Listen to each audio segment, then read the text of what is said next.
This is Charlie with Tin Man Metalworks. We are going to change the name in that little piston guy monogram that you got in your free package.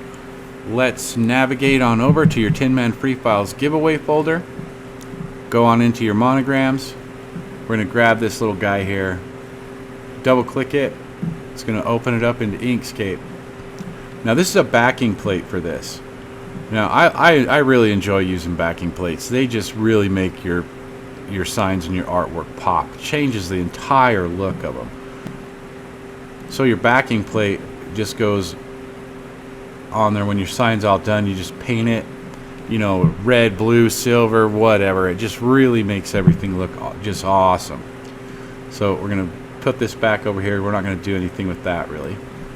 So we're gonna go over here. We're gonna select this. Now I don't want it to say Charlie's Garage. Maybe I want an address on there or something. So a name and address, who knows. So I'm gonna grab the zoom tool. I'm gonna draw a box around it, get in there so we can see the whole thing pretty good. Come up here to the box tool. We're gonna select it. We're gonna just draw a box over the top of Charlie's and another box over the top of Garage. Now holding shift, we're gonna select this. We're gonna make sure that this one's selected, make sure there's a dotted line around it. Select this one, another dotted line, and then select your backing plate by clicking anywhere on the black. Now all three of those are selected.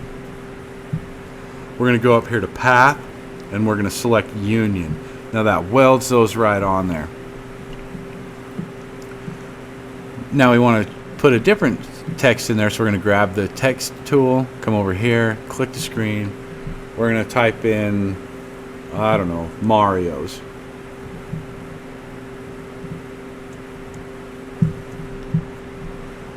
And then we're going to click the screen again to make a different line of text, and maybe we'll put Playhouse on here. Whatever it is that you're going to put on there. So we're going to go back to the selection tool. We're going to grab Mario's. We're going to drag it over here where we want to put it. We're going to come back here and grab Playhouse, and we're going to put that on there. Now I'm just going to hit the plus key on my number pad. It zooms me in a little better. Minus key will zoom you out. I'm just going to make this a good looking size on here. Just kind of center those where you can.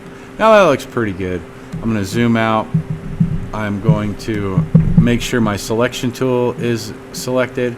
I'm going to draw a box around all three of these by holding my mouse key. Now I'm going to come over here to my alignment tool, which is right here. I'm going to click that. It's going to open up the alignment options. Now I'm going to click this one right here, which is center left to right. So I'm going to click that, and that centers my text in there. Now I'm going to zoom back in just a little bit here. I'm going to grab my text here. I'm going to hold shift. I'm going to grab the other text. Now with just the text selected, I'm going to go up here to Path. I'm going to go up here to Object to Path, go to over here to the Objects menu, and we're going to hit Ungroup. Now we're going to go back to the Path menu and hit Combine. Now that makes that text one piece. Holding shift, we're going to select the backing plate, making sure the text and the backing plate are selected. We're going to go up here to Path, and we're going to hit Difference. That just cut that out of there. Now if we send this to the cutter right now, the center of the A and the R and the O is going to fall out, the P, the A, and the O down here. So in order to fix that, we're going to go over here, we're going to grab the zoom tool, and we're just going to zoom right into that A. We're going to go up here to the box tool, we're going to select it. Now when I do these, I just draw a box that's about the same width as the font that I'm using. Usually that works out pretty good. So we're just going to draw a little box there. Come back up here to the selection tool, come down here, grab it, we're going to move it over here. Now we need one for the R and a few other letters here, so what I do is I draw one box, and to make sure that they're all uniform, I'm just going to right click this, I'm going to hit duplicate. Now there's two of these. I'm going to pull this off to the side, we're going to use this one for the R later. Now I'm going to come back here, I'm going to select this one for the A, I'm going to push my mouse button again, which is going to bring up these little arrows, which is going to let us rotate this. So we're just going to rotate this to the same angle as the A, or as close as that as we can get. We're just going to put it up there right on that line. Now holding shift, we're going to select the backing plate. We're going to come up here to path, and we're going to hit union. And that just welded that right on there.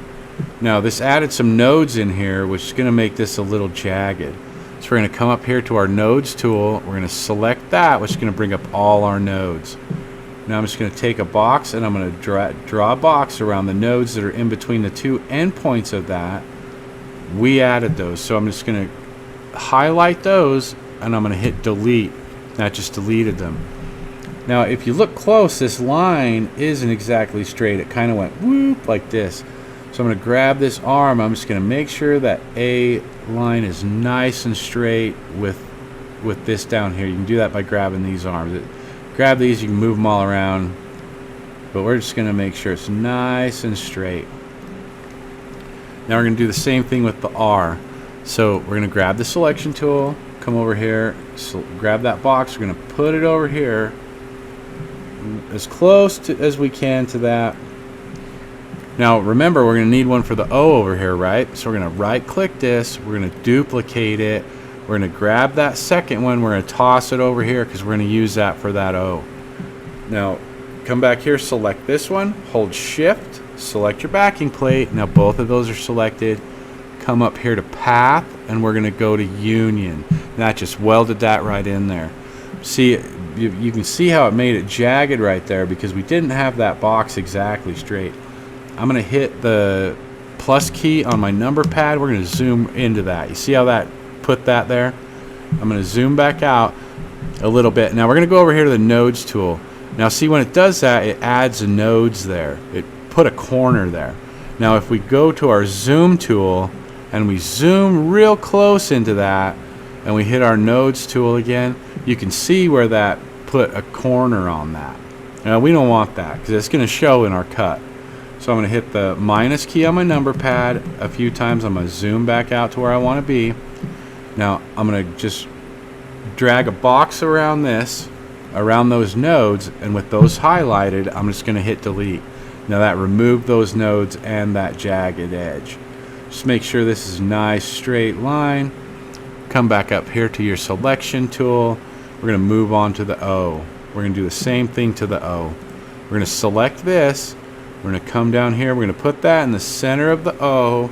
We're going to hold shift. We're going to select that backing plate. Well, actually, we're going to need one for the A and stuff down on the bottom. So we're going to back up a little bit. We're going to select this. We're going to right click it. We're going to duplicate it. And I'm going to use this for that lower row of font there. So we're going to select, we're going to come back here. We're going to select this one. We're going to hold shift.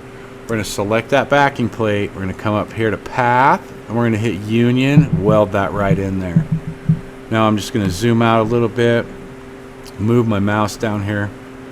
Now let's just start at the end. That way hopefully we won't lose any letters. So we got to do the P and the A. We're going to grab this. We're going to come over here. We're going to put it on the P. We're going to right click it. We're going to duplicate it. We're going to save this one for the A.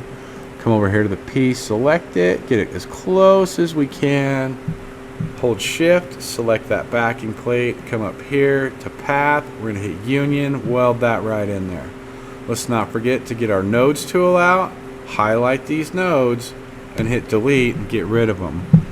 Back to the selection tool, I'm going to grab this one, put it over here, right click, duplicate. We're going to need that for over there. We're going to take this A, we're going to click it twice so that we can rotate it.